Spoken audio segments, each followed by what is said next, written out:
So, what we had learned in the last class, we had learned that कि अगर आपके पास जो chemical reaction या फिजिकल प्रोसेसेस है उनमें सिर्फ एनर्जी का एनर्जी में ही ट्रांसफरेंस होता है या इंटर कन्वर्जन होता है, तो वो तो law of conservation of energy he first law of thermodynamics है. बट मैंने एक स्टार पॉइंट दिया था कि इफ इंटर कन्वर्जन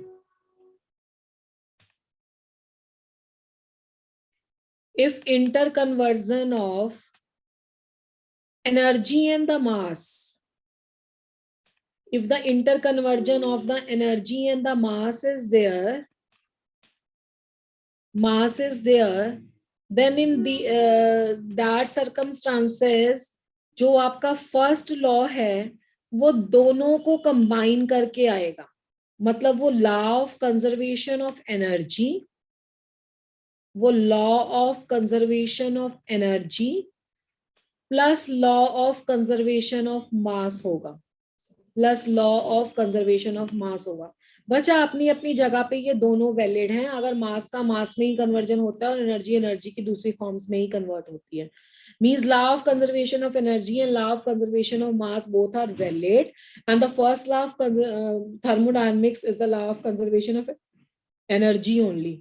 बट अगर हमारे पास कुछ ऐसे केमिकल रिएक्शंस इन्वॉल्व हों जिसमें आपका मास एनर्जी में या एनर्जी मास में कन्वर्ट हो रही है, उस केस में फर्स्ट लॉ हम दोनों को कंबाइन करके लेंगे और दोनों अपनी अपनी जगह पे आपको आते हैं कि एनर्जी टोटल कंजर्व है, जितनी स्टार्टिंग में एनर्जी थी अभी तक वही है, बस वो एक फॉर्म से दूसरी एनर्जी में कन्वर्ट हो रही है. और केमिकल मास का भी ऐसा ही है कि अगर कोई केमिकल रिएक्शन होता है बच्चा तो total mass of reactant is equal to the total mass of products.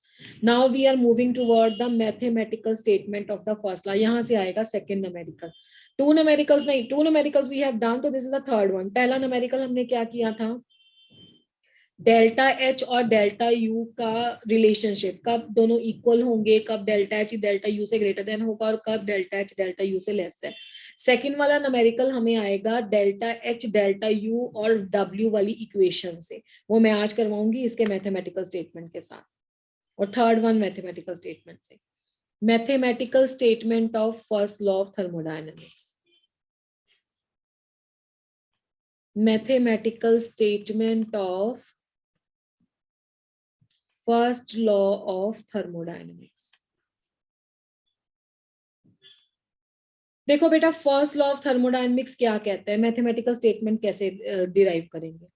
मान लो किसी सिस्टम की इंटरनल एनर्जी E1 है, ठीक है, ये किसी सिस्टम की क्या है, this is the internal energy of a system. Last class में हमने इसके बारे में डिस्कशन किया है. This is the internal energy of a system. हमने क्या कर दिया, हमने Q उसमें कर दिया हीट एडेड.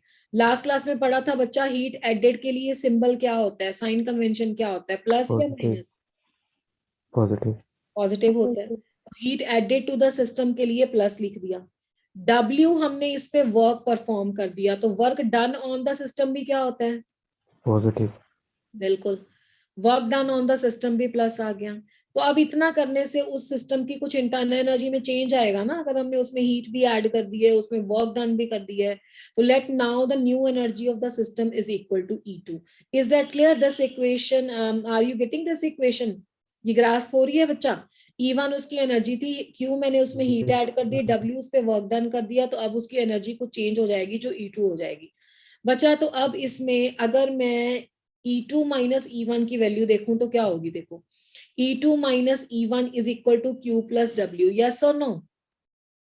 तो देखो नेक्स्ट पेज पे देखते हैं नेक्स्ट. तो E2 minus E1 is equal to Q plus W. अब E2 माइनस E1 को can we call it as delta E, ये तो हम पहले ही पढ़ चुके हैं कि डेल्टा E एक्चुअली में मेजर होता है रिएक्शन में और E is a state function, so we have to go to the calculation of delta E instead of E2 and E1, ठीक है ना. तो डेल्टा E आ गया आपके पास Q प्लस V. तो ये जो है ना, this is called as equation number 2 and this is the mathematical form of first law. Mathematical form of first law of thermodynamics. ठीक है. अब बच्चा इसकी दो फॉर्म्स हैं. लेट अस सपोज दैट कि वो कुछ चेंज कर दे, जैसे वो कह दे कि एक्सपेंशन वर्क है, एग्जामिनर आपका ये बोल दे कि इसमें एक्सपेंशन वर्क हो रहा है, तो एक्सपेंशन वर्क के लिए W का साइन क्या होगा बताओ पहले मुझे। नेगेटिव। माइनस होगा, है ना, एक्सपेंशन में work done by the system होता है। तो बच्चा अगर ये साइन माइनस है तो W की तो वैल्यू भी तुम्हें आती है, क्या वैल्यू होती है W की, minus of P delta V। हमने लिखा था ना P एक्सटर्नल इंटू DV, जिसकी इंटीग्रेशन करी थी, उसको इंटीग्रेशन वाले फॉर्मूले को यूज नहीं करना है, simple P external into delta V वाला फॉर्मूला यूज करना है। तो ये हो जाएगा, तो आपकी इक्वेशन क्या बन जाएगी, delta E is equal to Q minus P delta V। तो इस इक्वेशन को हम 2A लिख सकते हैं, ये भी मैथमेटिकल फॉर्म है पर इस केस में एक्सपेंशन वर्क है। मान लो अगर आपके पास आ गया कंप्रेशन वर्क, कंप्रेशन वर्क के केस में क्या आएगा बताओ, प्लस आएगा कि नहीं आएगा, कंप्रेशन वर्क के यस। केस में W प्लस हो जाएगा, वैल्यू बच्चा सेम रहेगा, P डेल्टा V ही रहेगा। तो आपके पास डेल्टा E की वैल्यू क्या आ जाएगी, delta in that case is equal to Q plus P delta V, तो ये आ जाएगी 2B। तो this is the equation related to your expansion and the compression work. And one more thing is there, जैसे मैंने work के लिए sign convention use किया है, हो सकता है कि वो न्यूमेरिकल में हीट के लिए भी करे, ही में एग्जामिनर में use the term like heat added to the system and the heat absorbed to the system। तो heat added to the system and heat absorbed by the system accordingly आपको plus and minus put करना है। तो यहाँ से आप ये उठा सकते हो ना न्यूमेरिकल की इक्वेशन, कोई प्रॉब्लम तो नहीं होगी इसमें। चलो मैं अब आपको एक छोटा सा क्वेश्चन देती हूँ जिससे आप इसको अप्लाई करना सीख जाओगे। Let us suppose that we are having the 1 mole of ideal gas is there, 1 mole of ideal gas is there when the external pressure is equal to 2 atm, then volume of the gas changes from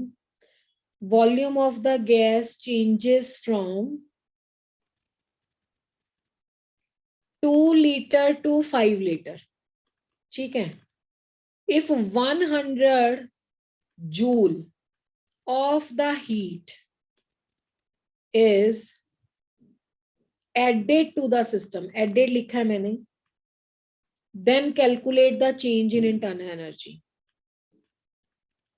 then calculate change in the internal energy delta E और delta U। तो मैं इसको delta U से भी लिख सकती हूँ, ये डेल्टा U भी आप कर सकते हो क्योंकि लास्ट क्लास में आपने डेल्टा U से लिखा है, तो better to continue with the U only.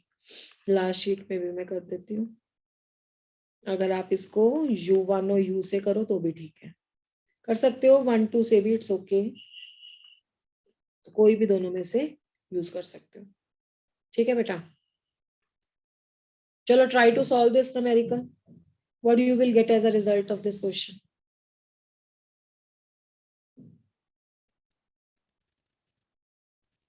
Giving you the 1 minute, you have to solve it and give me the answer।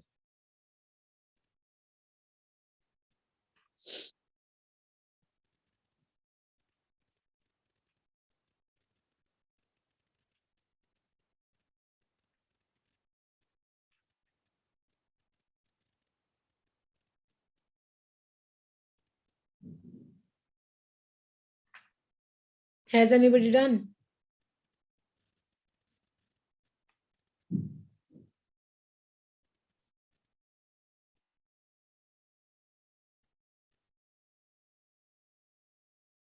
अच्छा बताओ मुझे फॉर्मूला कौन सा लगाया बेटा,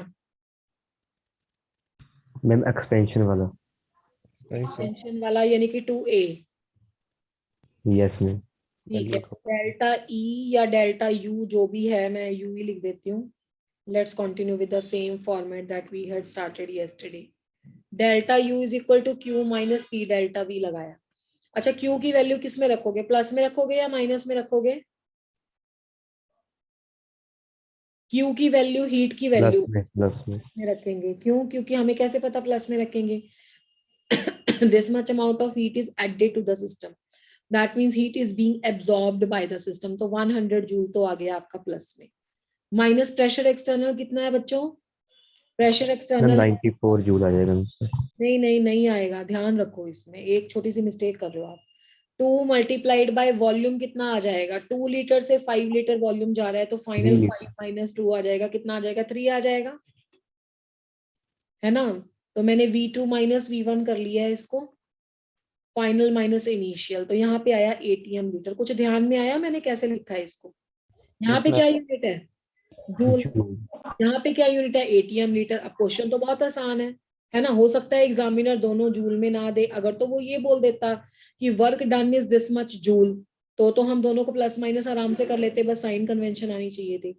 अब उसने एक और ट्रिक प्ले कर लिया। क्या ट्रिक प्ले कर लिया? एक दे दिया जूल में, एक दे दिया एटीएम लीटर में।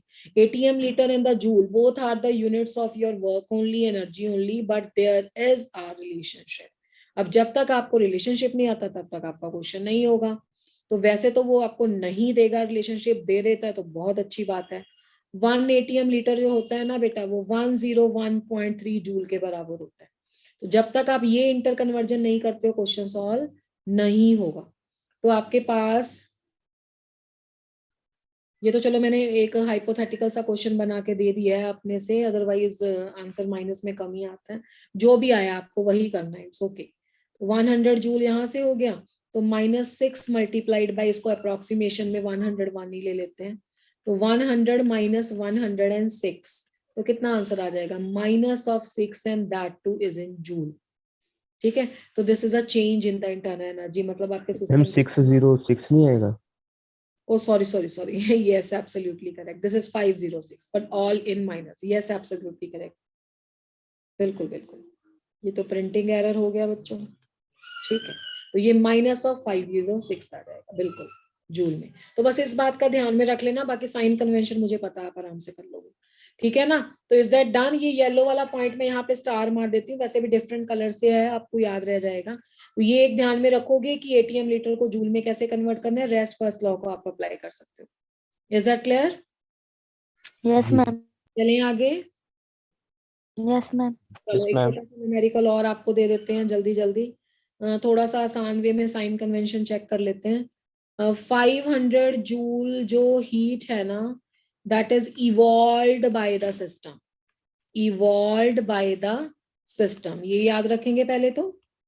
और आपके पास है 200 joule work done on the system, done on the system. ठीक है, ये है, और आपको निकालना है change in the internal energy. मैं ऑप्शंस लिख रही हूँ, करेक्ट पिक करना है, पोल करवा लेते हैं इस पे। ठीक है, फर्स्ट ऑप्शन है 700, सेकेंड ऑप्शन है 300, थर्ड ऑप्शन है -300, फोर्थ ऑप्शन है -700 and all are in joule. ठीक है, this is the work done on the system.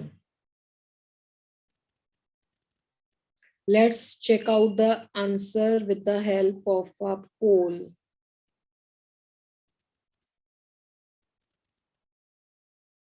Can you see the poll beta?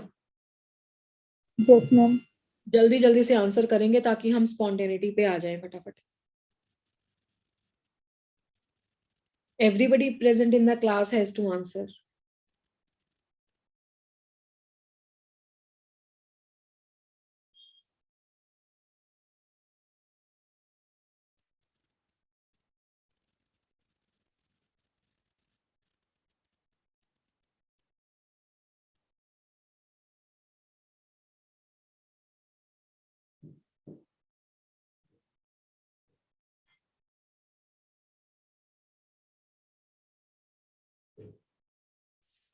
Still only the 20 students out of the 36 have participated in the class. Rest जल्दी जल्दी से answer करो भाई, फिर next question की तरफ बढ़े।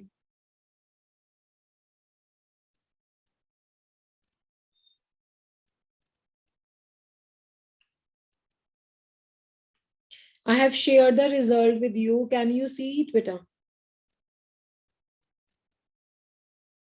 Yes ma'am. Yes ma'am. Okay, अब आंसर तो खैर आप लोग नहीं कर पाए हो, 9 स्टूडेंट्स हैं क्लास में से जिन्होंने सही आंसर दिए। तो पहले तो ये चेक करें आंसर क्या है, उसके बाद आएंगे कि कौन से वो स्टूडेंट है। बच्चा डेल्टा यू का फॉर्मूला क्या लिखा था हमने? डेल्टा यू का फॉर्मूला Q + W लिखा था, और उसमें साइन कन्वेंशन आपको खुद से पुट करने थे। पहले साइन कन्वेंशन लिख लेते हैं। This much heat is evolved by the system. अब मुझे बताओ ये प्लस में आएगी हीट या माइनस में आएगी? माइनस माइनस, ठीक है ना। 200 joule of work is done on the system, plus में आएगा माइनस में आएगा? प्लस माइनस नहीं आएगा। ऑन द सिस्टम वाला प्लस होता है, बाय द सिस्टम वाला माइनस होता है। तो आंसर कितना आ गया? 200 था ये, ठीक है। 500 था और 200 था, तो आंसर कितना आ गया आपका? Minus of 300 joule. अब जिन बच्चों ने सी आंसर दिया था, मेरे ख्याल से वो 8 या 9 स्टूडेंट्स थे। बाकी मैक्सिमम जो मुझे लग रहा था वो 700 के हिसाब से आंसर दे रहे हैं, या कोई प्लस 300 दे रहा है। तो जब तक आप देखो, ये क्या 5 और 2 की कैलकुलेशन थोड़ा ना चेक करवा रहा है आपसे, वो आपका कॉन्सेप्ट चेक करवा रहा है एग्जामिनर, कि आपको पता लग रहा है कि नहीं इवॉल्व्ड बाय द सिस्टम या on the system by the system कैसे लिखना है। तो is that clear? First law of thermodynamics भी क्लियर है, मैथमेटिकल स्टेटमेंट भी क्लियर है, और एटमॉस्फेरिक और लीटर का कन्वर्जन जूल में कैसे करना है, प्लस माइनस कैसे करना, all those things are clear to you? Yes ना? Yes, ma'am. चलो अब चलते हैं हम first law of thermodynamics and spontaneity पे। This is very important topic, very very important. Spontaneity of the reaction, spontaneity of the reaction. अब ये spontaneity of the reaction क्या होती है? बच्चा एक टर्म आपने पढ़ी होगी, स्पॉन्टेनियस रिएक्शंस। अब स्पॉन्टेनियस रिएक्शंस कौन से होते हैं? मैम जो खुद होना प्रेफर करते देखो, हैं। खुद होना भी नहीं है सही आंसर। पहली बात तो ये याद रखो कि स्पॉन्टेनियस का मतलब कंटिन्यूस नहीं होता है, ठीक है। स्पॉन्टेनियस रिएक्शन वो होते हैं which have the urge to occur. मैं इसको एक्सप्लेन करती हूँ, रुको। Which have the urge to occur, इसका क्या मीनिंग है मैडम? अभी डिस्कस करते हैं। Which have the urge to occur का मतलब है जो हो सकते हैं। बच्चा पीरियोडिक टेबल में कितने सारे एलिमेंट हैं? टोटल आप अप्रोक्सीमेटली 120 एलिमेंट्स लगा लो, और 120 एलिमेंट्स को में किसी भी एलिमेंट को किसी भी एलिमेंट के साथ आपको मैं बोलूं मिला के प्रोडक्ट दे दो, रिएक्शन करवा दो, आप नहीं प्रोडक्ट दोगे। You people are aware of the valency, you people are aware of the nature, size, physical properties. When you will give the answer, you will see the lots of things कि इनमें valency इनकी दोनों की appropriate है या नहीं, या कैसा टाइप का बॉन्ड बनेगा, उनका फिजिकल पैरामीटर्स कैसे हैं, आयनाइजेशन एनर्जी कैसी है, साइज कैसा है, कंबाइन होगा नहीं होगा, ऐसी चीजें देखते हो ना। तो स्पॉन्टेनियस रिएक्शन वो रिएक्शन है जो हो सकते हैं, चाहे वो रिएक्शंस की बात हो, चाहे वो फिजिकल प्रोसेसेस की बात हो, कुछ भी रिएक्शन या प्रोसेस अगर वो हो सकता है, उसमें अर्ज है अकर होने की, वो है स्पॉन्टेनियस रिएक्शन। अब इसमें दो कैटेगरी के रिएक्शन होते हैं। एक तो एक स्टूडेंट ने अभी बोला था, जिसको मैंने थोड़ा सा कहा है कि इसके अलावा भी कुछ और ऐड करना है इसमें, which takes place at their own. पहली कैटेगरी तो है which takes place at their own, at their own. At their own का मतलब है जिसकी नेचुरल टेंडेंसी है कि वो हो जाएगा। मतलब मैंने वाटर को फॉल किया, किसी हाइट से फॉल किया, तो वो अपने आप नीचे की तरफ आ जाएगा, है ना, हमें कुछ नहीं कराना पड़ता। या इसको एक अनदर वर्ड में लिख सकते हो, नो इनिशिएशन इज रिक्वायर्ड। जिसको आपने अपने आप वर्ड यूज किया ना, उसको ऐसे भी लिख सकते हो, नो इनिशिएशन इज रिक्वायर्ड, जिसको स्टार्ट भी नहीं करना पड़ता, जो फिजिबल, स्पॉन्टेनियस या एक अनदर वर्ड है इसमें फिजिबल। फिजिबल में पीएच मैंने लगाया है, कई किताबें या कई क्वेश्चंस पीएच को एफ भी लिखते हैं, तो ये मत कंफ्यूज होना कि ये कोई डिफरेंट थिंग है, वो सेम ही है। पीएच की प्रोनाउंसिएशन फ ही होती है ना, तो पीएच भी लिखा जा सकता है, एफ भी लिखा जा सकता है इसमें। तो नो इनिशिएशन इज रिक्वायर्ड मतलब जिनको स्टार्ट नहीं करना पड़ता, which takes place at their own, उनको बोलते हैं हम स्पॉन्टेनियस रिएक्शन। जैसे जितनी भी नेचुरल प्रोसेसेस हैं, पली पड़ी आइस आपकी कन्वर्ट हो जाएगी वाटर में। वाटर है, सनरेज पड़ रही है, तो आप टेम्परेचर ऐसा है तो वो अपने आप वेपर में कन्वर्ट हो जाएगा। पानी ऊपर से नीचे फॉल करेगा, मतलब जो हमें लगता है कि यस ये तो ऐसे ही होता है। तो which takes place at their own, जिसमें कुछ हमें नहीं रोल प्ले करना पड़ता, हम पीछे से कोई ड्राइविंग फोर्स फेड अप नहीं कर रहे हैं सिस्टम में, अपने आप से जो हो जाते हैं, वो है स्पॉन्टेनियस रिएक्शन। दूसरा है the reaction in which some initiation is required, the reaction in which some initiation is required,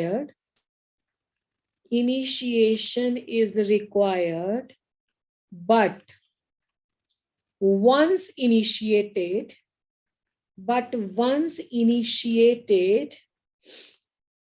takes place at their own. Takes place at their own. इसका क्या मीनिंग है मैडम? इसका मीनिंग ये है बच्चा, जिनको एक बार स्टार्ट करना पड़ता है, पर अगर हमने एक बार स्टार्ट कर दिया उसके बाद उसमें कुछ हम इंटरफेयर ना भी करें तो वो रिएक्शन अपने आप चलता रहे। ठीक है, तो ये दो तरह के रिएक्शन स्पॉन्टेनियस रिएक्शन होते हैं। जैसे अच्छा, किसी चीज को बर्न होने के लिए क्या रिक्वायर्ड है बताओ? अगर मुझे किसी का कंबशन दिखाना है, किसी रिएक्शन की बर्निंग दिखानी है, ऑक्सीडेशन दिखाना है, तो व्हाट इज रिक्वायर्ड? हीट।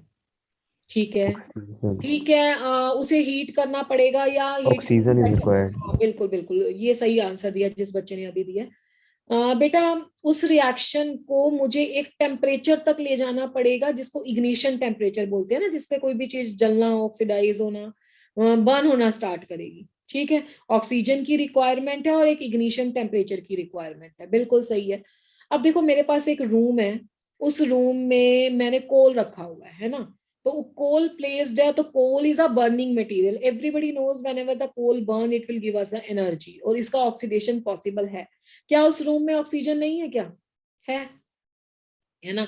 तो ऑक्सीजन भी है, बर्निंग मटेरियल भी है, तो ऑक्सीजन के साथ वो आपका कार्बन का कंपाउंड बर्न होगा और उसको ऑक्सीडाइज होना चाहिए, पर वो अपने आप से ऑक्सीडेशन प्रोसेस वहां पे स्टार्ट नहीं होता। वहां पे हमें क्या करना पड़ता है? हमें वही इग्निशन टेम्परेचर तक उसको लेके जाना होता है, हमें एक बार बर्निंग ऑफ कोल स्टार्ट करना होता है। एक बार स्टार्ट कर दिया उसके बाद वो अपने आप जलता रहता है। ठीक है, पर ये भी एक स्पॉन्टेनियस रिएक्शन है। तो मैडम कौन से रिएक्शन स्पॉन्टेनियस नहीं होते? स्पॉन्टेनियस रिएक्शन वो नहीं होते जिसमें जब तक रिएक्शन हो रहा है हम पीछे से कंटिन्यूसली उसमें एनर्जी फेड कर रहे हैं, उसके पीछे कोई ड्राइविंग फोर्स लगी हुई है। जैसे अब तो खैर है, आपकी विंटर्स हैं, आप फैन नहीं देख रहे हो, लाइट की एग्जांपल ले लो या आप फैन की एग्जांपल ले लो। फैन कब तक चलता है भाई? जब तक पीछे से इलेक्ट्रिसिटी आ रही है ना। इलेक्ट्रिसिटी या पावर कट हुआ तो क्या फैन चल रहा है? नहीं।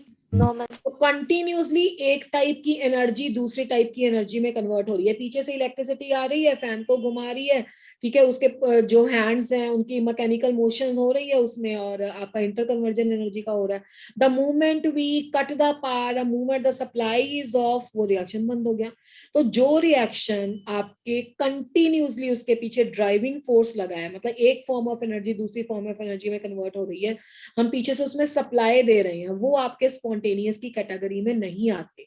जो रिएक्शन खुद ब खुद हो रहे हैं, खुद ब खुद में फिर से दो कैटेगरीज है, जैसे मैंने लिखा, जिनको तो स्टार्ट नहीं करना पड़ता वो भी, या जो अपने आप से थोड़ा सा स्टार्ट कर दो उसके बाद अपने आप से होते हैं, वो दोनों इस कैटेगरी में आते हैं, स्पॉन्टेनियस रिएक्शन। तो thermodynamics as it is based on the laws, as it is based on the fundas की कौन कौन सी थर्मोडायनेमिकल क्वांटिटीज की क्या क्या वैल्यूज, क्या क्या हम उसका साइन लगाएं जिससे हमें पता लगे। तो थर्मोडायनेमिक्स एक ग्रेट टूल है हमारे हैंड में, फिजिकल केमिस्ट के हैंड में, जो स्पॉन्टेनियस रिएक्शन के पीछे के पैरामीटर्स कैलकुलेट करेगा, जो हमें बताएगा कि ये वाली वैल्यू, ये वाला थर्मोडायनेमिकल पैरामीटर, ये वाली क्वांटिटी अगर प्लस हो, माइनस हो, इतनी हो, ज्यादा हो, कम हो, तो वो रिएक्शन होगा या नहीं होगा। बेसिकली एक आंसर चाहिए होता है ना, मतलब अगर मुझे बताना है ये रिएक्शन स्पॉन्टेनियस है, तो मैं उसका कुछ डाटा कैलकुलेट कर लूंगी, हाँ इसमें ये वैल्यू नेगेटिव है, प्लस है, ये ऐसा होना चाहिए, तब वो रिएक्शन स्पॉन्टेनियस है। तो स्पॉन्टेनियस रिएक्शन की स्पॉन्टेनिटी को डिसाइड करने के लिए कि why they are occurring and what are the factors which are with the thermodynamics, जो डिसाइड करेंगे कि वो रिएक्शन क्यों हो रहे हैं और जो नहीं हो रहे वो क्यों नहीं हो रहे।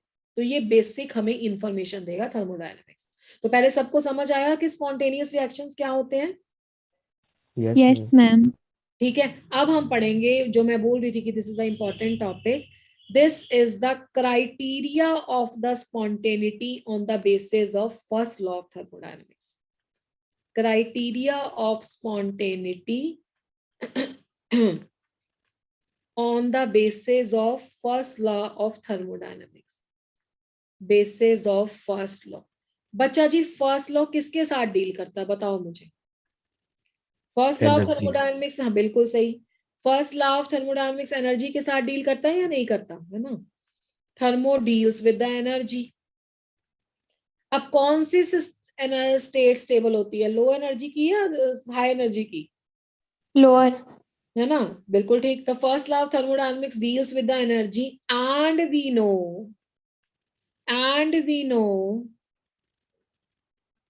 lower energy is the state of stability is the state of stability. तो बहुत सीधा सीधा रिलेशनशिप है कि those reactions can I shift the slide बेटा? Yes, ma'am. Those reactions which results in lowering of the energy, lowering मतलब release भी लिख सकते हैं, which results in the release in the energy are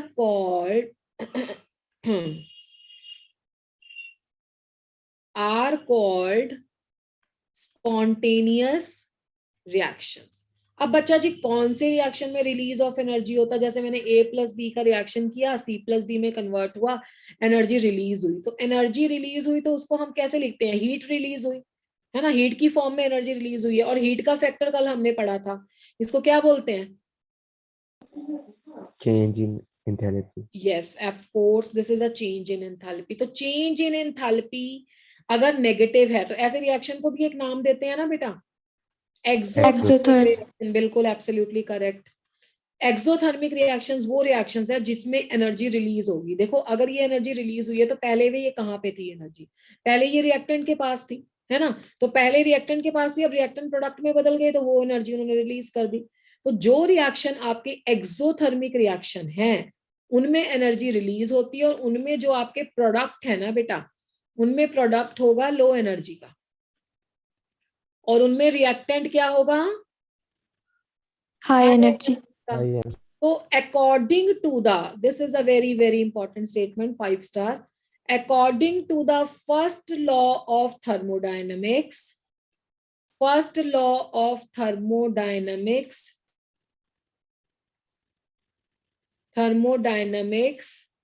exothermic reactions जो हैं, exothermic reactions are spontaneous। और इन्होंने क्राइटेरिया ऑफ स्पॉन्टेनिटी, क्राइटेरिया का मीनिंग समझते हो ना भाई, कि कैसे Yes. डिसाइड करेंगे? डिसाइडिंग फैक्टर, सिंपल इंग्लिश में इसको डिसाइडिंग फैक्टर बोलेंगे। क्राइटेरिया क्या है? क्राइटेरिया ऑफ स्पॉन्टेनिटी इन्होंने ये दिया, जो हम लिख देते हैं रेड कलर से, डेल्टा H लेस देन 0 या delta H is equal to negative. तो this is the criteria of spontaneity. और ये किस लॉ ने दिया बच्चों? फर्स्ट लॉ ने। ये मुझे कैसे पता लगा? फर्स्ट लॉ एनर्जी से डील करता है। एनर्जी की ही एक फॉर्म क्या है? हीट है। और हीट कंटेंट, अगर किसी सिस्टम में से हीट बाहर निकल रही है तो उसे हम कैसे रिप्रेजेंट करते हैं? इंथैल्पी से। तो फर्स्ट लॉ ऑफ थर्मोडायनेमिक्स में हमें कौन सा कॉन्सेप्ट दिया? इंथैल्पी का कॉन्सेप्ट दिया। और इंथैल्पी एक्चुअली में फॉर्म ऑफ एनर्जी ही तो है, हीट ही तो है। अगर लेस देन 0 है, लेस देन 0 का मतलब है नेगेटिव है, तो वो रिएक्शन स्पॉन्टेनियस होगा। अगर वो लेस देन, ये तो हो गया आपका। अच्छा, इसके लिए पता क्या वर्ड यूज करते हैं? जैसे मैंने क्राइटेरिया ऑफ स्पॉन्टेनिटी लिखा, इसके लिए वर्ड यूज करते हैं, रुको उसको भी मैं यहाँ पे लिख देती हूँ, क्योंकि पेपर में ना आजकल ये वाला वर्ड यूज कर रहा है। इसको बोलते हैं स्पॉन्टेनियस रिएक्शंस, ठीक है? या इसको लिखते हैं फेवरेबल, ठीक है? फेवरेबल या spontaneous, these are the two appropriate words which can be used. मतलब वो लिखेगा criteria of spontaneity according to the first law of thermodynamics, तब भी यही आंसर तुम लिख के आओगे। या उसने लिखा according to the first law of thermodynamics the spontaneous reaction are, तब भी आप यही कंडीशन को टिक मारोगे। या लिखा according to the first law of thermodynamics favourable reactions are, तो भी आप यही लिखोगे। तो ये all the words criteria of spontaneity, spontaneous या favourable is for this condition only, according to first law only. Is that clear? Yes, ma'am. Yes ma'am. करते हैं थोड़ी सी डिबेट। आपका क्या सजेशन है? आपको क्या लगता है? व्हाट्स योर ओपिनियन कि क्या ये सही है? क्या ये सही है कि वही रिएक्शन होते हैं? इतनी सारी ऑर्गेनिक आप पढ़ते हो, इतनी इनऑर्गेनिक में कई रिएक्शंस देखते हो, क्या ये वैलिड है, 100% सही है कि सिर्फ एक्सोथर्मिक रिएक्शन ही स्पॉन्टेनियस है, वही रिएक्शन होते हैं, बाकी रिएक्शन होते ही नहीं है?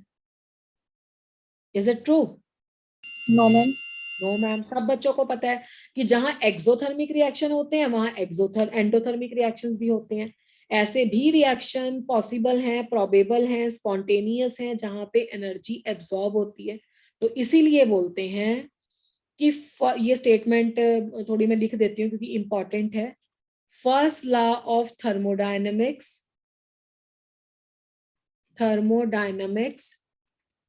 gives the criteria of spontaneity,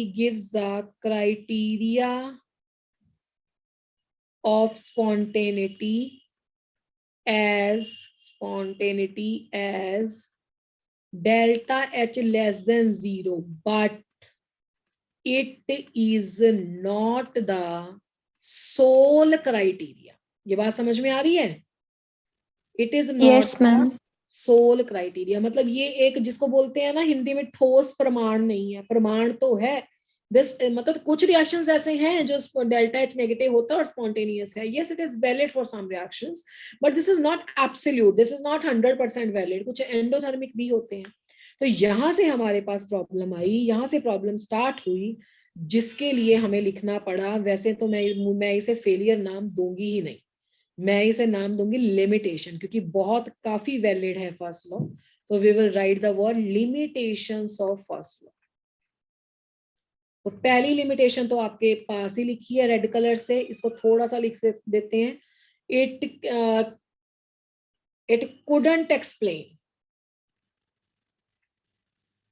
couldn't explain the spontaneity of कौन से रिएक्शन बच्चा?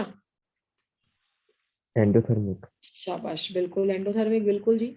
It couldn't explain the spontaneity of the endothermic reactions. पहली बात तो ये एंडोथर्मिक रिएक्शंस की स्पॉन्टेनिटी को एक्सप्लेन नहीं कर पाया था।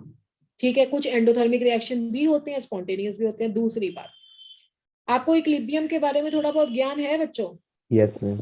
Yes, ma'am. अब इक्विलिब्रियम क्या होता है? जैसे मान लो मैंने कोई रिएक्शन लिखा, जैसे A + B की एग्जांपल दे लो, वो प्रोडक्ट देता है। अगर इस रिएक्शन में इक्विलिब्रियम है और इसका फॉरवर्ड डायरेक्शन एक्सोथर्मिक है, तो इसका बैकवर्ड क्या होगा? एंडोथर्मिक। अगर कोई रिएक्शन जो इक्विलिब्रियम में है उसका फॉरवर्ड डायरेक्शन एक्सोथर्मिक था, तो फर्स्ट लॉ के अकॉर्डिंग तो उसको कंप्लीट हो जाना चाहिए था, प्रोडक्ट दे देना चाहिए था 100%। क्यों? क्योंकि वो एक्सोथर्मिक को स्पॉन्टेनियस मानता है।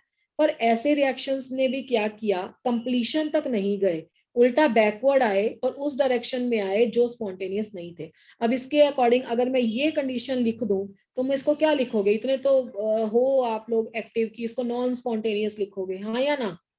यस है ना? या इसको लिखोगे वर्ड यूज नॉट फेवरेबल, ऐसा वर्ड यूज करोगे। तो इसने कहा कि अगर आपके रिएक्शन में, जिन रिएक्शन में इक्विलिब्रियम वाले फॉरवर्ड डायरेक्शन एक्सोथर्मिक है, तो why they are not going to completion, why they are having a tendency to react back to give the reactant. ठीक है, तो ये भी इसका लिमिटेशन बना। The reactions which have delta H is equal to negative, still they don't go to completion,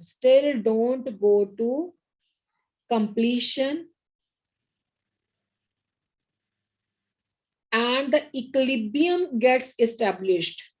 तो मैंने बहुत एक्सप्लेन करके पॉइंट लिख दिया आपकी लैंग्वेज में, ताकि आप पढ़ लो, ध्यान से समझ लो, अपनी लैंग्वेज में लिख दिया। Still do not go to completion and equilibrium established। तो ये भी एक क्या थी, लिमिटेशन बनी फर्स्ट लॉ की, कि ये एंडोथर्मिक को नहीं एक्सप्लेन करा, चलो सही है, पर एक्सोथर्मिक है तब भी रिएक्शन पूरा नहीं हुआ।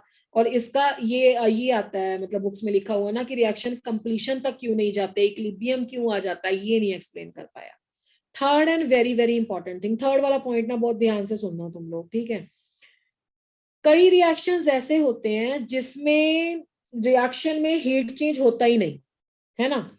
इसने सभी को हीट चेंज के हिसाब से चेक किया कि वो स्पॉन्टेनियस है या नहीं। चलो मैं आपको एक बहुत छोटी सी एग्जांपल देती हूँ। जब आप लोग छोटे थे, आप लोगों ने कभी मार्बल से प्ले किया? छोटे छोटे मार्बल्स होते हैं जो, है ना, सबने किया। बिल्कुल, कंचे बोलते हैं हिंदी में उसे, बिल्कुल सही है।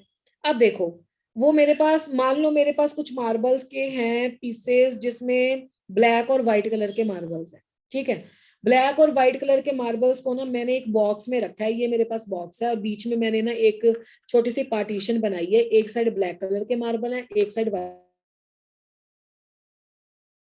कलर के मार्बल। आप बताओ, कॉमन सी बात पूछ रही हूँ मैंने, मैं वो स्लिट बीच में से हटा रही हूँ और ब्लैक और व्हाइट कलर के मार्बल आपस में मिक्स हो जाएंगे, बताओ मुझे कौन से नए कलर के मार्बल बनेंगे? कुछ रिएक्शन हुआ उसमें? No, ma'am. कुछ भी नहीं हुआ।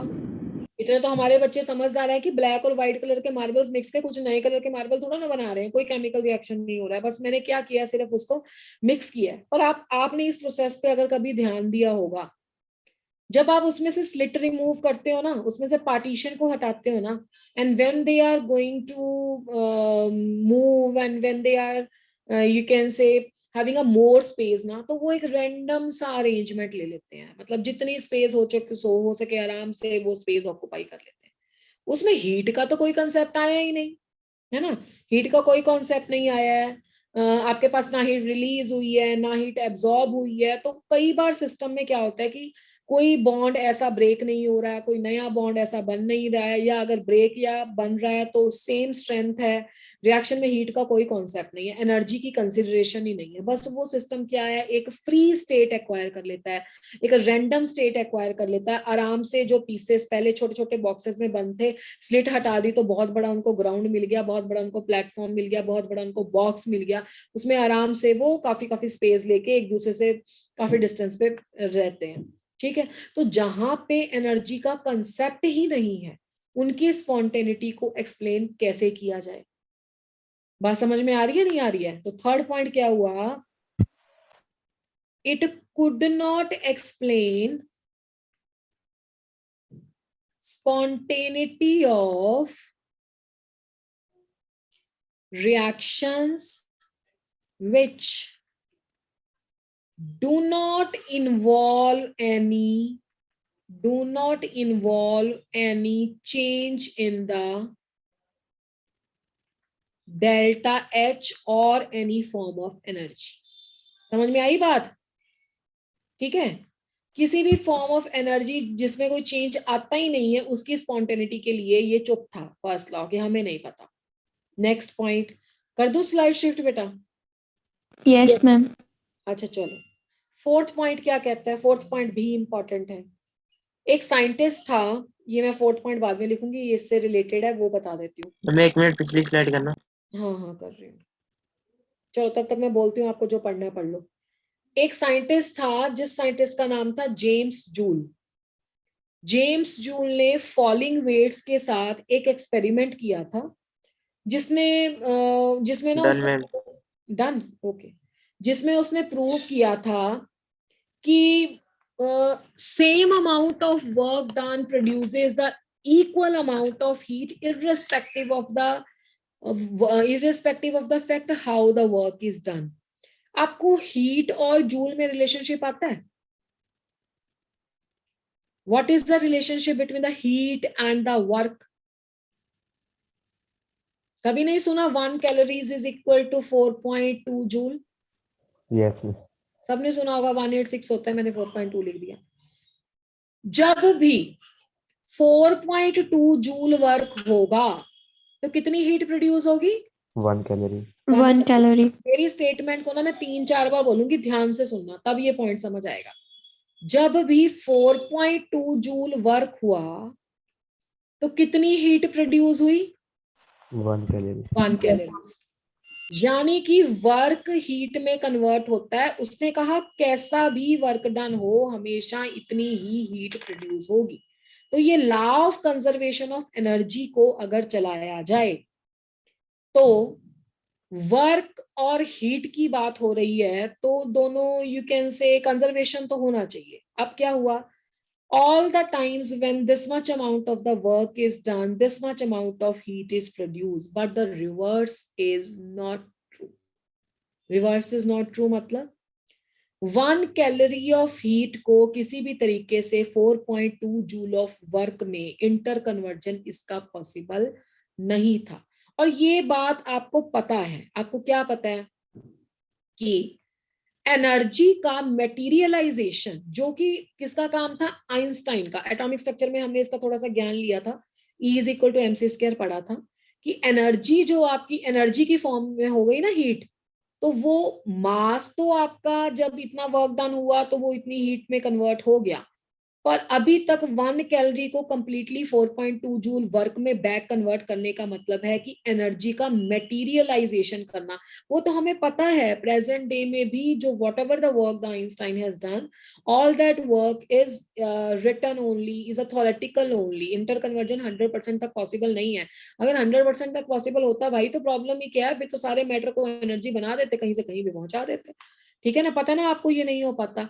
तो यानी कि अगर law of conservation of energy valid है तो फिर ये तो हर साइड से वैलिड होना चाहिए। ठीक है, तो एक यहाँ पे लिमिटेशन बनी कि जो फर्स्ट लॉ ऑफ थर्मोडायनेमिक्स है ना, first law of thermodynamics couldn't predict the direction of the reaction. ये मैं अभी इसके साथ ही एक्सप्लेन करती हूँ। Could thermodynamics couldn't predict the direction of the reaction,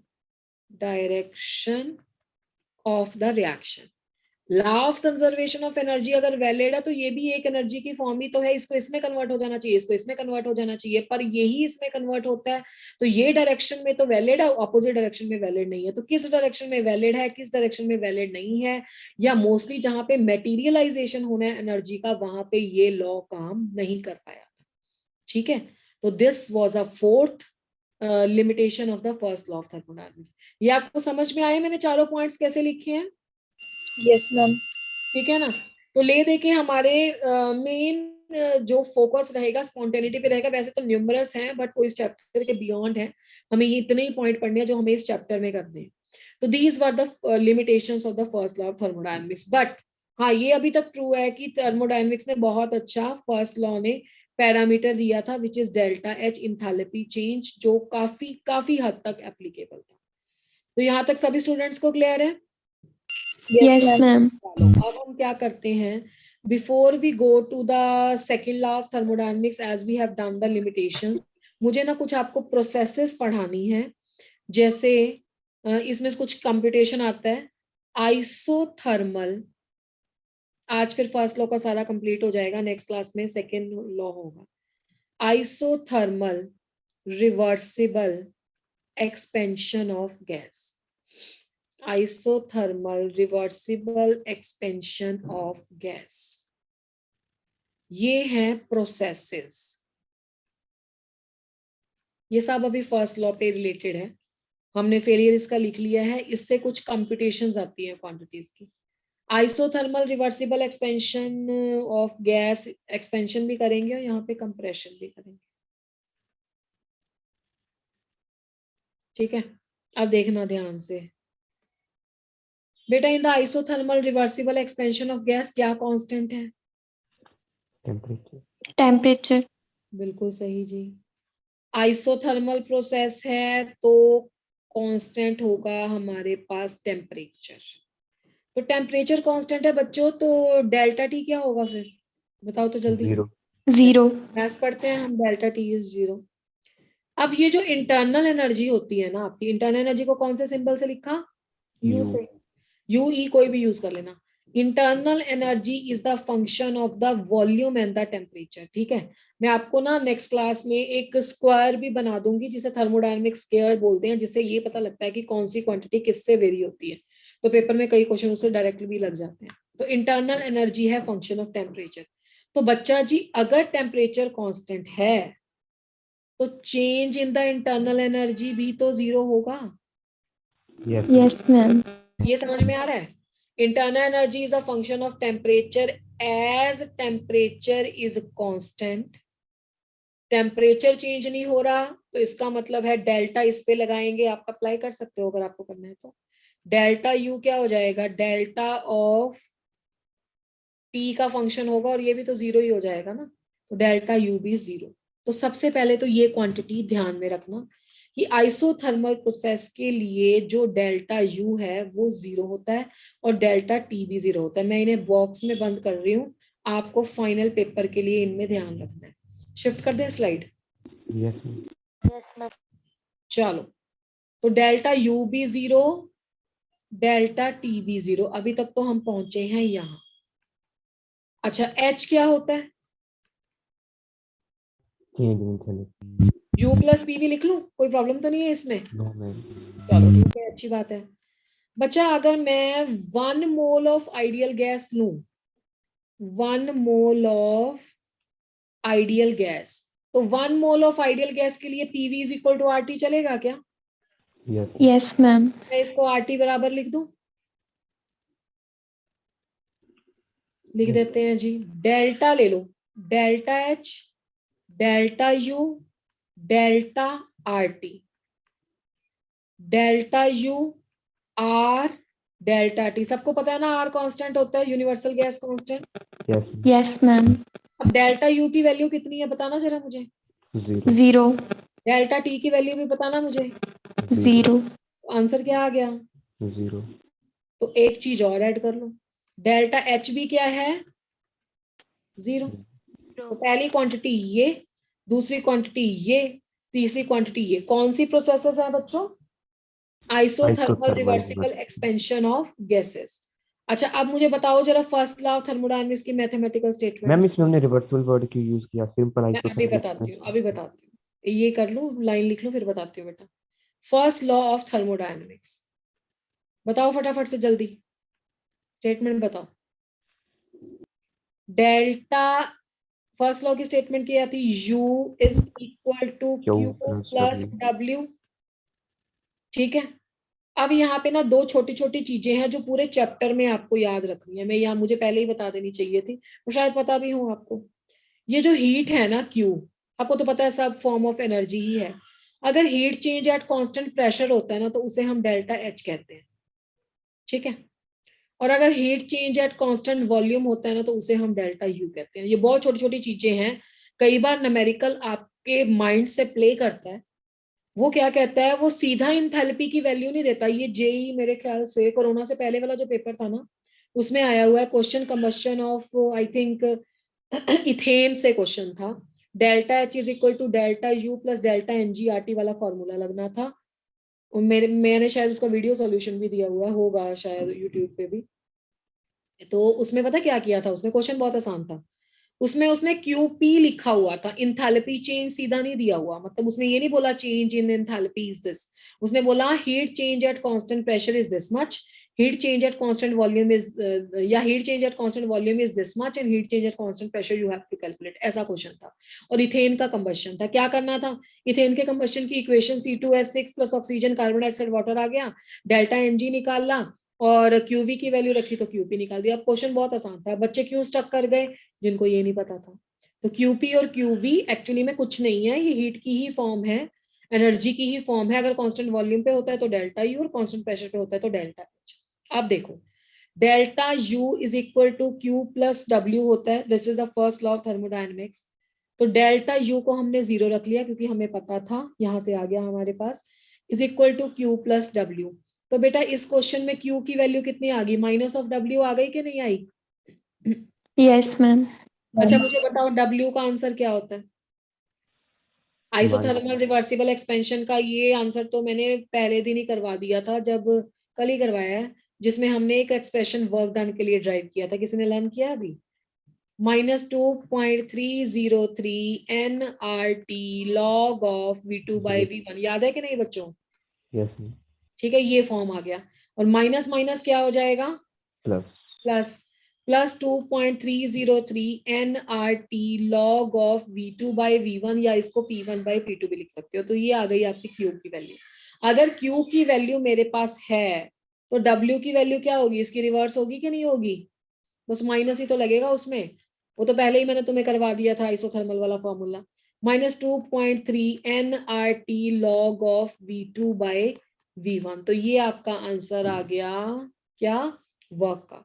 तो ये भी प्रीवियस ईयर क्वेश्चन है, जिसमें उसने क्या बोला था कि isothermal reversible expansion of gases में डेल्टा U, डेल्टा H या W, इनकी क्या क्या वैल्यूज होगी। तो ये मैंने सारा कैलकुलेट करके आपको दिखा दिया है। आइसोथर्मल रिवर्सिबल एक्सपेंशन है तो डेल्टा T 0 होगा, डेल्टा U भी 0 होगा, डेल्टा H भी 0 होगा, Q का आंसर ये आएगा और W का आंसर ये आएगा। अब एक बच्चे का क्वेश्चन था कि आपने रिवर्सिबल वर्ड यहाँ पे क्यों ऐड किया है, या रिवर्सिबल का यहाँ से क्या लेना देना है। कोई खास प्रॉब्लम नहीं है, ये आपको आता है। देखो मैंने आपको बोला था थर्मोडायनेमिक्स में रिवर्सिबल प्रोसेस कब इस्टेब्लिश होगी, आइसोथर्मल रिवर्सिबल एक्सपेंशन कब होगा, अगर आपके पास जो गैस पे एक्सटर्नल प्रेशर अप्लाई हो रहा है और जो प्रेशर ऑफ गैस है, ठीक है, वो प्रेशर ऑफ गैस और एक्सटर्नल प्रेशर, एक अप्लाइड फोर्स और एक जो आपकी दूसरी फोर्स एक्सटर्नल फोर्स है अप्लाइड हो गई, और एक प्रेशर ऑफ गैस हो गया, अगर इनमें बहुत इनफाइनाइटेसिमली स्मॉल, इस पे ये वर्ड यूज करता है thermodynamics, if the external pressure and the pressure of the gas are infinitesimally small difference है, अगर उन दोनों में ऑलमोस्ट ये सेम है, तो आपके पिस्टन की मूवमेंट इतनी धीरे धीरे होती है कि वहां पे एक इक्विलिब्रियम एस्टेब्लिश हो जाता है। पिस्टन बार बार वो प्रेशर P माइनस डीपी है, दूसरा P है, तो बार बार क्या होता है P माइनस डीपी और P एक्वायर सेम प्रेशर करने के लिए ऊपर नीचे धीरे धीरे मूव करता है। उसके लिए सिस्टम में से हीट बाहर जाती है, अंदर आती है, ताकि सिस्टम में कांस्टेंट टेम्परेचर पे रहे। ठीक है, तो वो रिवर्सिबल प्रोसेस है और उससे आपको कुछ इतनी टेंशन नहीं है, वो मैंने आपको पहले ही क्लियर कर दिया था। कब इरिवर्सिबल होगा, जब आपका एक्सटर्नल प्रेशर इतना ज्यादा होगा या इतना कम होगा इंटरनल प्रेशर के कंपैरिजन में कि पिस्टन को इक्विलिब्रियम एस्टेब्लिश करने का टाइम नहीं मिलेगा। पिस्टन आपका एब्रप्ट मूवमेंट शो करेगा, या तो बिल्कुल फटाफट से ऊपर चला गया, फटाफट से नीचे आ गया, तो वो इरिवर्सिबल एक्सपेंशन ऑफ गैसेस होगा। और जब भी आपका यू कैन से isothermal reversible expansion of gas होता है, तो आपसे ये क्वेश्चन पूछता है कि इनकी कंप्यूटेशन कैसे कैसे करोगे, फॉर्मूला ही पूछा हुआ था डायरेक्टली। ठीक है बेटा, who has asked the question, is that clear to him or her? जो भी Yes, ma'am. बच्चा है। Yes, ma'am. चलो अब मैं एक छोटा सा चेंज देती हूँ आपको इस क्वेश्चन में। मान लो आपको यही क्वेश्चन आ जाए आइसोथर्मल रिवर्सिबल कंप्रेशन में, तो क्या क्या चेंज करोगे? एक लाइन में मुझे आंसर दो फटाफट। अगर एक्सपेंशन की जगह कंप्रेशन आ जाए तो क्या क्या चेंज करोगे? मैम लास्ट वाले स्टेप में करूंगा। बिल्कुल सही। अगर आपको एक्सपेंशन की जगह कंप्रेशन आ गया तो सीधी सी बात है V2 लेस देन V1 होगा। पढ़ाया तो है तुम्हें, तो आपका वर्क डन जो है वो इस केस में प्लस आ जाएगा और हीट उस केस में माइनस आ जाएगी, और कुछ भी चेंज नहीं करना है। डेल्टा टी, डेल्टा यू और डेल्टा एच की वैल्यू सेम रहेगी। ये समझ में आ गया? रिकॉर्डिंग में सुन लेना, मैं लिख नहीं रही हूँ। वो पता ही है बेटा, कंप्रेशन ये एक्सपेंशन है तो कंप्रेशन का प्लस ही लिखोगे, और अगर इसको कंप्रेशन में प्लस लिखोगे तो क्यू वैसे चेंज कर लेना। चले आगे? Yes, ma'am. चलो Yes, ma'am. ओके बेटा। नेक्स्ट हमने जो प्रोसेस पढ़नी है, that process is adiabatic reversible expansion of gas. Expansion भी कंप्रेशन भी वो छोटा सा चेंज है एंड में। एक्सपेंशन या compression of gas. Before going to this process, इससे पहले हमें पढ़ना है कुछ टर्म। ये मैं आपको इसी की ही टर्म है, वैसे इसी प्रोसेस के अंदर ले लेते हैं। ये कुछ छोटी छोटी टर्म है, ये पहले सीख लो। हीट कैपेसिटी क्या होती है, इसको मैं अभी रब ही कर देती हूँ क्योंकि इसके लिए ये जरूरी है। आप ये मत समझ लेना ये इसका हेडिंग है। अगर मैंने ये टर्म बीच में यूज की तो फिर आप कंफ्यूज होगे कि ये मैम ने हमें पहले बताया नहीं, ये फॉर्मूले क्या थे। तो प्रोसेसेस में ये मुझे टर्म यूज करनी है तो मैं पहले ले रही हूँ हीट कैपेसिटी। मैं थोड़ा इसे मैथमेटिकल वे में ले रही हूँ क्योंकि आजकल जो क्वेश्चन आ रहा है ना वो यूनिट के बेस पे आ रहा है, ध्यान से रखना इसको। हीट कैपेसिटी को मान लो मैंने लिख दिया C, सिंपल कुछ भी हो आप यूनिट से चेक करना। Amount of the heat added to the system absorbed or the evolved by the system या absorbed by the system which raises the temperature of the system through the unit degree। ठीक है, जितनी heat हम system में add कर रहे हैं जिससे उसका टेम्परेचर 1 डिग्री तक राइज हो जाए, that is called as a heat capacity. तो इससे देखना जरा यूनिट क्या बना। हीट का यूनिट क्या होता है बच्चा? जूल। और टेम्परेचर का यूनिट क्या होगा? केल्विन। पर केल्विन लिख लो या पर डिग्री सेंटीग्रेड लिख लो। तो ये हीट कैपेसिटी है सिंपल। अगर मैंने क्या किया, the heat is added to the system at a constant pressure. Ma'am repeat करना एक बार। बेटा heat capacity, amount of the heat added to the system which lead to the raise in the temperature of the system through 1 degree centigrade। एक unit temperature बढ़ाने के लिए कितनी heat हमें उस सिस्टम को देनी पड़ी, that is called as heat capacity of that system. Capacity मतलब कितना खाया उसने, है ना, कितनी हीट खाई जिससे उसका 1 डिग्री टेम्परेचर राइज हो गया। ठीक है, वो हीट कैपेसिटी है, और ये क्यू जूल पर केल्विन आएगा। ठीक है बेटा, चलूं आगे। Yes, ma'am. अच्छा, अब देखो मैंने छोटा सा चेंज किया है। मैंने क्या किया कि वो जो हीट ऐड किया ना वो कांस्टेंट प्रेशर पे किया। समझ रहे हो ना इस बात को? अब heat added at constant pressure क्या है, मैं चलो आगे डायग्राम बना के भी बता दूंगी आपको। एट कांस्टेंट प्रेशर किया T2 माइनस T1। तो कोई मुझे बता सकता है heat added at constant pressure क्या होगा? अभी मैंने बताया। Ma'am enthalpy. शाबाश शाबाश, वेरी गुड। डेल्टा H, और यहाँ पे क्या आ जाएगा, डेल्टा T तो आ जाएगा। यूनिट अब भी रहा जूल पर केल्विन। अब मुझे बताओ कि heat change at constant volume भी हो सकती थी, तो ये क्या बन जाएगा बच्चों? Delta U. Delta U bye delta T, और यूनिट क्या बनेगा बेटा फिर से, जूल पर केल्विन। तो ये तुम्हारी पहली क्वांटिटी है। तो जब भी न्यूमेरिकल आए ना, यूनिट से देख के करना कि ये कौन सा है, क्या लिखा हुआ है। अब सेकंड देखो जरा, specific heat capacity. Specific heat capacity, देखो जब भी वर्ड स्पेसिफिक आता है ना, स्पेसिफिक में अमाउंट ऑफ सब्सटेंस मेंशन करना होता है। याद रखना, क्या मेंशन करना होता है? Amount of substance. चलो, अब स्पेसिफिक हीट कैपेसिटी को ना मैं सी के पैर में एस लिख देती हूँ। वैसे मैक्सिमम किताबें उसे सिंपल एस लिखती हैं, छोटा एस, ये वाला। क्योंकि मैंने इससे स्टार्ट किया तो मैं सी के पैर में एस लिख देती हूँ। आप यूनिट से पकड़ना। चलो आगे। Yes ma'am. अच्छा देखो, yes ma'am. amount of heat added to raise the temperature of 1 gram of substance through 1 degree centigrade। कुछ कहानी समझ में आई? मैंने थोड़ा सा क्या चेंज किया? Ma'am, yes. Yes ma'am. तो कितनी हीट ऐड करी जिससे 1 ग्राम, मतलब इतनी अमाउंट भी उसने मेंशन कर दी। अमाउंट आ गई तो स्पेसिफिक आ गया। अब इसका यूनिट पढ़ो जरा, क्या होगा बताना जरा मुझे। Joule Joule per kg per Kelvin. चलो पर केजी ले लो, पर केजी पर केल्विन। तो ये बना तुम्हारा स्पेसिफिक। इसको मैं इसमें चेंज कर दूं, आप तो फटाफट से कर लोगे। Q p by m into T2 minus T1 आया, तो यूनिट तो सेम रहेगा, बस फार्मूला क्या बन जाएगा, delta H by m into delta T। Unit तो बच्चा जी अभी भी सेम रहेगा, जूल पर किलोग्राम और पर केल्विन। मुझे लगता है शीट करनी चाहिए चेंज इसकी। कर दूं शिफ्ट? क्या याद रहेगा ना? Yes ma'am. अच्छा चलो ठीक है, just taking the time to shift। चलो, अब बचा आ गया del q v m T2 minus T1। अब क्या लिखूं फॉर्मूले में बताओ? Delta delta U. M into delta t. Unit बताओ जल्दी से। Joule. Ma'am Per same. Same, बिल्कुल कुछ भी नहीं करना। अब सी पे आ जाओ। Molar molar molar heat capacity. बताओ बेटा अब क्या चेंज होगा? मैम मास की जगह 1 मोल आ जाएगा। बिल्कुल सही। अब मोलर आ गया, तो यानी कि amount of the heat added to the system which is going to raise the temperature of the 1 mole of the substance to 1 degree. तो बच्चा जी अब यूनिट क्या बना बताओ मुझे? जूल बना, पर मोल पर पर केल्विन। मोल बना, और पर केल्विन बना। बाकी तुम जो कहानियां करनी है इसमें करिए। अच्छा इसको क्या लिखोगे? इसको सी को एन लिख देते हैं, एन छोटा होता है ना मोल के लिए, स्मॉल एन कर देते हैं।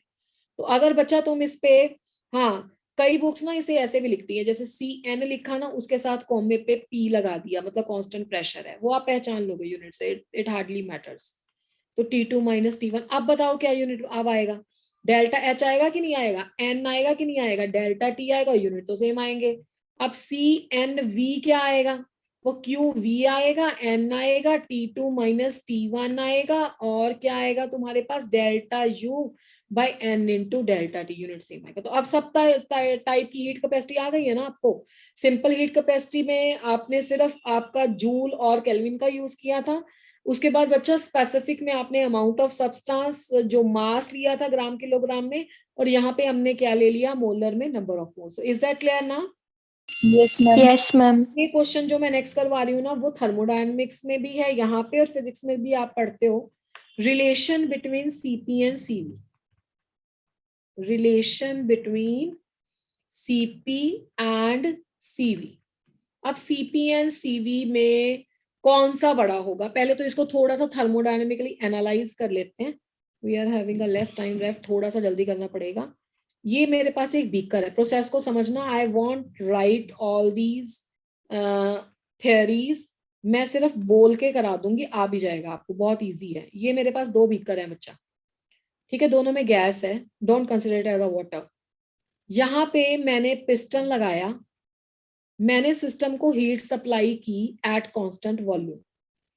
यहाँ पे मैंने पिस्टन लगाया, मैंने सिस्टम को, गैस को, यहाँ पे दोनों में क्या है, ये QP लिख लो, यहाँ पे है 1 मोल गैस,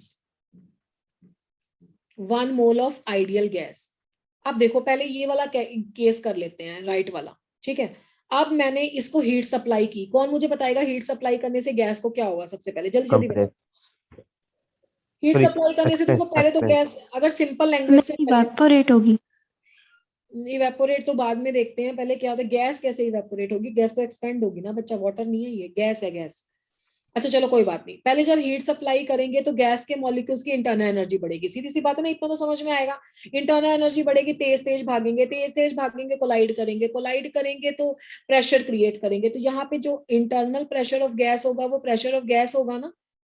Yes, ma'am. तो यानी कि क्या मैं लिख सकती हूँ कि जो heat added to the gas है, मैं सिंपल लैंग्वेज में लिख देती हूँ, ये heat added to the gas, heat added to the gas at constant pressure, at constant pressure क्या कर रही है, सबसे पहले तो कर रही है increase in the internal energy of the gas, ये तो कर रही है ना, increase in the internal energy of the gas, gas की internal energy increase हो जाएगी।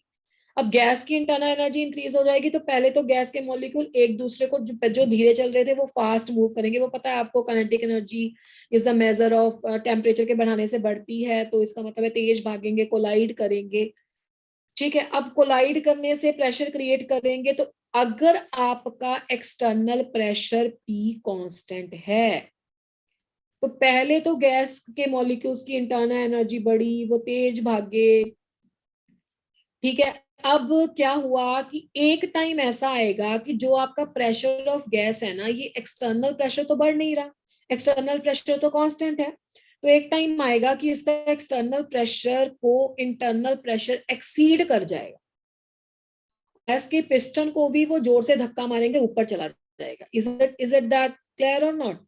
हम उसे कॉन्टिन्यूसली हीट सप्लाई कर रहे हैं, अब वो कितनी हीट खा पाएगा, पहले तो खुद तेज भागेगा, गर्म हो जाएगा, वॉल से टकराएगा, सब कुछ करेगा, एक टाइम पे जब बहुत एनर्जी बढ़ जाएगी, बाहर का प्रेशर तो 1 ATM 2 ATM जितना भी फिक्स था, और इंक्रीज कर नहीं रहे हैं क्योंकि कांस्टेंट है, तो वो क्या करेगा, गैस के पिस्टन को ऊपर धक्का मारेगा, यानी कि क्या हो जाएगा, जिसको आप एक्सपेंशन वो बोल रहे थे ना, इवेपोरेशन कोई बच्चा बोल रहा था, वो एक्सपेंशन वर्क है, तो एक्सपेंशन वर्क होगा।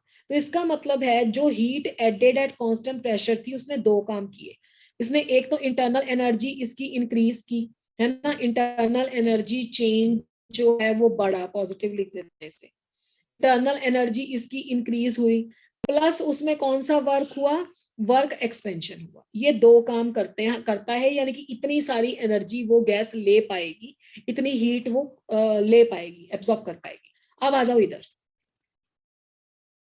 आपके पास है heat added to the gas at constant volume, at constant volume. अब गैस में वॉल्यूम फिक्स है, मतलब गैस इससे ऊपर नहीं जा सकती। अगर जब आपने heat added to the gas at constant volume की, तो पहले तो इसमें भी increase in the internal energy होगा, यस और नो? अगर इसमें इंटरनल एनर्जी इंक्रीज होगा, डेल्टा E प्लस होगा, क्या पिस्टन ऊपर उठ पाएगा? No ma'am. क्यों नहीं? मैम कांस्टेंट वॉल्यूम है ना। कांस्टेंट वॉल्यूम है तो एक्सपेंशन वर्क तो हो ही नहीं पाएगा, यानी कि ये उतनी ही हीट लेगी, इसमें इतनी हीट जा पाएगी जिससे उसकी इंटरनल एनर्जी बढ़ेगी। तो किस केस में ज्यादा हीट सप्लाई कर पाएंगे हम? मैम क्यू वी वाले में। या वी वाले में नहीं, पी वाले में, ये वाले में ज्यादा हीट सप्लाई कर पाओगे ना। इसमें तो हीट एडेड दो काम करवा रही है, ये पूछता है थेरेटिकली, जो मैंने आपको कहानी बताई है, ये ऐसे पूछा हुआ है क्वेश्चन प्रीवियस ईयर्स में कि heat added to the gas at a constant pressure क्या करती है, it increases the internal energy of the system as well as perform the expansion work, but whenever the heat is added at a constant volume, only the internal energy of the gas increases. That's why it is being said Cp is greater than Cv. इसलिए ma'am Cp Q we में नहीं होनी चाहिए ज्यादा की। क्यों ज्यादा होनी चाहिए, उसमें तो एक्सपेंशन वर्क हो ही नहीं रहा। मैम एक्सपेंशन वर्क कराने के लिए ही ज्यादा देनी पड़ेगी, उसमें तो एक्सपें यूज भी हो रही। नहीं नहीं, आप गलत ले रहे हो इसको। आप ये देखो, अगर आप इंटरनल इसको हीट सप्लाई कर रहे हो ना, तो हीट सप्लाई उतनी हीट ये एब्जॉर्ब करेगा जिससे आगे वो हीट का कन्वर्जन किसी किसी फॉर्म में हो पाए, है ना। अगर मैंने इसको heat supply at constant pressure की, तो that heat can be converted to the internal energy, that heat can lead to the increase in the internal energy as well as can perform the pressure volume work. उतनी heat वो ले पाएगा। मैं इस system की बात नहीं कर रही हूँ कि सिस्टम में अब कितना क्या आ गया, मैं कह रही हूँ कितनी हीट इस पे सप्लाई होगी जो कन्वर्ट हो सके किस किस में, इंटरनल एनर्जी बढ़ा पाई और एक्सपेंशन वर्क करा पाई। तो इसका मतलब है इसको ज्यादा हीट की जरूरत है, ज्यादा हीट ले पाएगा ये। जहां पे एक्सपेंशन वर्क हो ही नहीं पाएगा, तो ये सिस्टम सिर्फ उतनी ही हीट एब्जॉर्ब करेगा जितनी हीट से क्या हो जाए, जितनी हीट से इसकी इंटरनल एनर्जी बढ़ पाए। तो इसमें हम सिर्फ उतनी ही हीट सप्लाई कर पाएंगे। तो जो हम हीट सप्लाई कर रहे हैं, that would be more when it is converted into the two things, when it is performing the expansion work और when it is performing the internal energy of a gas। तो इस case में हम ज्यादा heat supply कर पाएंगे, इस case में हम कम हीट सप्लाई कर पाएंगे। जहां हम ज्यादा हीट सप्लाई कर पाएंगे, सी पी और सीवी के फॉर्मूले क्यू के डायरेक्टली प्रोपोर्शनल है, न्यूमिनेटर में क्यू आता है, तो इस केस में ज्यादा हीट सप्लाई होगी। यस और नो? Yes. अगर इसमें और हीट सप्लाई कर देंगे ना, जिस बच्चे का क्वेश्चन था अभी उसको बोल रही हूँ, अगर इसमें ज्यादा हीट सप्लाई होगी ना, फिर ये ब्लास्ट हो जाएगा, फिर ये खत्म हो जाएगा सिस्टम। क्यों? क्योंकि अगर वॉल्यूम मैंने और हीट सप्लाई करी तो पिस्टन ऊपर उठने की कोशिश करेगा, पिस्टन ऊपर उठने की कोशिश करेगा तो वो वॉल्यूम कांस्टेंट रहेगा ही नहीं। यही काम बस दो हो सकते थे, वॉल्यूम कांस्टेंट नहीं रहेगा तो वो सीवी होगा ही नहीं, वो आपका प्रोसेस कांस्टेंट वॉल्यूम पे कैरी नहीं हो सकता। अगर कांस्टेंट वॉल्यूम पे इसको कैरी करना है तो सिर्फ ये इतनी ही हीट खाएगा जिससे सिर्फ इसका क्या इंक्रीज हो सके, इंटरनल एनर्जी। अब समझ में आया? आप थोड़ा मैंने बिल्कुल सिंपल लैंग्वेज में कर दिया है इसको। अच्छा अब आओ फिर, अब ये तो बात हमें समझ में आ गई कि सीपी में हीट सप्लाई करने से दो काम होते हैं, इंटरनल एनर्जी बढ़ती है और वर्क डन होता है, जबकि सीवी में क्या होता है, सीवी में एक काम होता है, हीट सप्लाई करने से सिर्फ क्या इंक्रीज हो रहा है, इंटरनल एनर्जी इंक्रीज हो रही है। तो इसका मतलब है सीपी ग्रेटर देन सीवी है, और सीपी माइनस सीवी क्या आएगा, सीपी माइनस सीवी अगर आप थ्योरेटिकली देखो तो सिर्फ वर्क डन ही तो आएगा, यही तो एक्स्ट्रा है उसमें, एक्सपेंशन वर्क डन नहीं आएगा। Yes, ma'am. अरे सीपी में work done plus internal energy है, इसमें सिर्फ इंटरनल एनर्जी है, तो सीपी माइनस सीवी में एक्स्ट्रा क्या हुआ, एक्सपेंशन वर्क ही तो हुआ। Yes, ma'am. अब इसकी वैल्यू देख लो, सीपी माइनस सीवी, कौन मुझे बताएगा सीपी की वैल्यू, मैंने अभी अभी पढ़ाया आपको।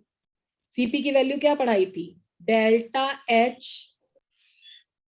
Divided by what, delta T. Delta T. अगर मैं यहाँ पे लेती हूँ सीपीएन, सीपीएन कौन सी है बेटा, इसका नाम बोलो, मोलर हीट कैपेसिटी, तो ये फार्मूला आएगा minus delta U by N into delta T, correct और not. Yes, 1 ma'am. By N into delta T मैंने कॉमन ले लिया, अंदर बचा delta H minus delta U. कोई बच्चा मुझे फॉर्मूला बता सकता है डेल्टा एच और डेल्टा यू के रिलेशनशिप का? Delta H is equal to U plus P delta U plus delta N R T लिख दूं, कोई प्रॉब्लम तो नहीं है इसमें? No ma'am. No, ma'am. चलो इसको भी मत समझना बच्चा जी। चलो ये आ गया आपका u, तो 1 by N into delta T, ये डेल्टा यू कैंसल, एन भी कांस्टेंट है आर भी कांस्टेंट है, तो डेल्टा आ गया टी में, delta T cancel, N constant, तो आपके पास आंसर क्या आ गया, आर। बात समझ में आई? आर, यानी कि इसका मीनिंग ये हुआ कि जो एक्सपेंशन वर्क डन था वो एक्चुअली में किसके बराबर है? आर के बराबर। शायद कभी आपने गैसीय स्टेट वाला चैप्टर पढ़ा होगा, यस और नो? Yes, ma'am. गैसीय स्टेट में जब PV is equal to NRT equation लिखते हो और आर की डेफिनेशन लगाते हो कि आर क्या होगा, तो आपने देखा होगा कि आर की वैल्यू वहां पे जब यूनिट वगैरह सॉल्व करते हो तो आती है वर्क डन। आती है कि नहीं आती? चलो शायद याद नहीं है डेरिवेशन आपको। तो आर वहां से भी हम क्या निकालते हैं कि आर यूनिवर्सल कांस्टेंट और कुछ भी नहीं है, ये वर्क डन है। तो थर्मोडायनेमिक्स भी ये प्रूव कर रहा है ये वर्क डन आर। अब मान लो पेपर में जेई मेंस में क्वेश्चन सीपीएन से नहीं आया, सीपी से आया। ये सीपीएन है या नहीं वो तुम्हें कैसे पता लगेगा? मैम उससे वेरी गुड, यूनिट से। से। मान लो एग्जामिनर इतना स्मार्ट निकला, उसने सीपी माइनस सीवी लिख दिया, एन नहीं लिखा, तो तुम फॉर्मूला पता क्या लगाओगे? डेल्टा। ये हमेशा नहीं बोल देना CP minus CV is equal to R, no.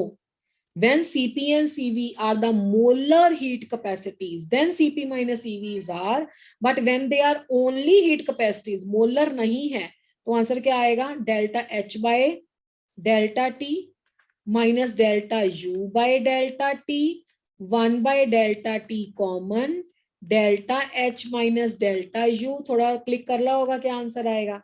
1 by delta T delta U plus N into R into delta T minus delta U delta U cancel, delta T cancel, तो answer क्या आया? N R. ये है previous year question. उसने CP और CV के unit दिए थे जूल पर केल्विन और आंसर निकलवाया था गैस का, और साफ साफ लिखा हुआ था 2 मोल ऑफ गैस है, पर सारे बच्चे इसका आंसर आर लगा के आए, जबकि वो आर गलत था। जब आपके पास सीपी और सीवी के यूनिट्स जूल पर केल्विन है, in that circumstances you have to give the answer R, नहीं एन आर, और 2 into R was a correct answer in that। तो ये क्लियर हो रहा है हीट कैपेसिटी और मोलर हीट कैपेसिटी को Yes, कैसे ma'am. रिलेट करना है और कौन किससे ग्रेटर देन है? Yes, ma'am. चलो अभी 1-2 पोल के क्वेश्चन ले लेते हैं, फिर चलेंगे हम नेक्स्ट क्लास में आगे। एक ले लेते हैं क्वेश्चन। मैम एक क्वेश्चन ही करवाना, नहीं तो नेक्स्ट क्लास में ब्रेक नहीं मिलती। अच्छा मत कराऊं क्वेश्चन? मुझे एक करवा दो। हाँ एक ही कराती हूँ, एक भी आसान सा सोचना पड़ेगा, न्यूमेरिकल में आपको टाइम लगेगा। आप ऐसा बताना मुझे कि फेलियर ऑफ फर्स्ट लॉ कहाँ है ना? फेलियर ऑफ या limitation of first law. Break बेटा अब न्यूज ईयर में देंगे तुम्हें। पहला है एंडोथर्मिक,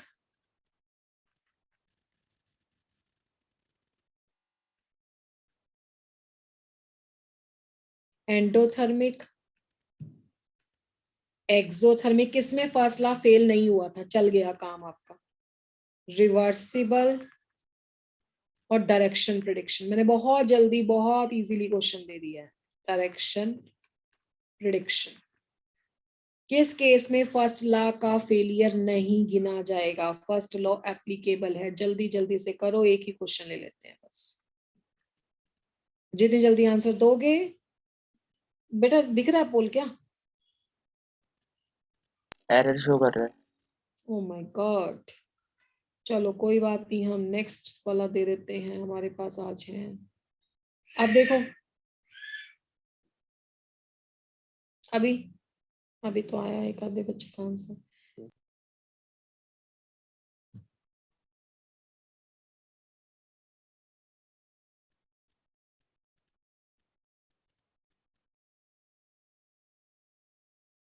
जल्दी से आंसर करो ना, सही कर रहे हो जो बच्चे भी कर रहे हो।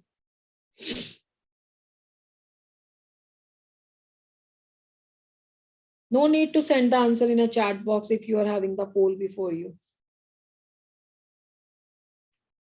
You have to answer on this only, poll only.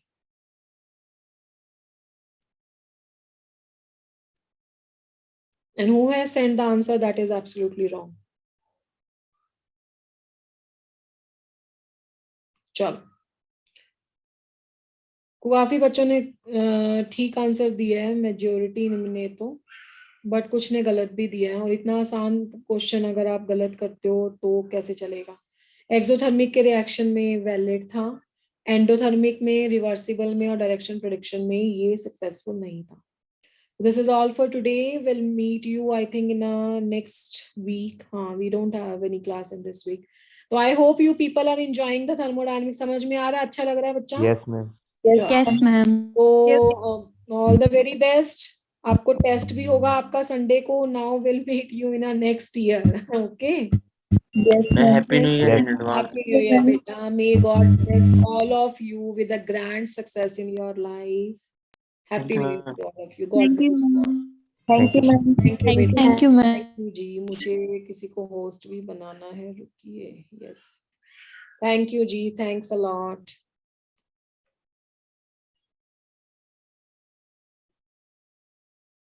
चलो बेटा. Bye bye. Bye, ma'am. Bye, ma'am. Bye जी. Bye. Good night, ma'am.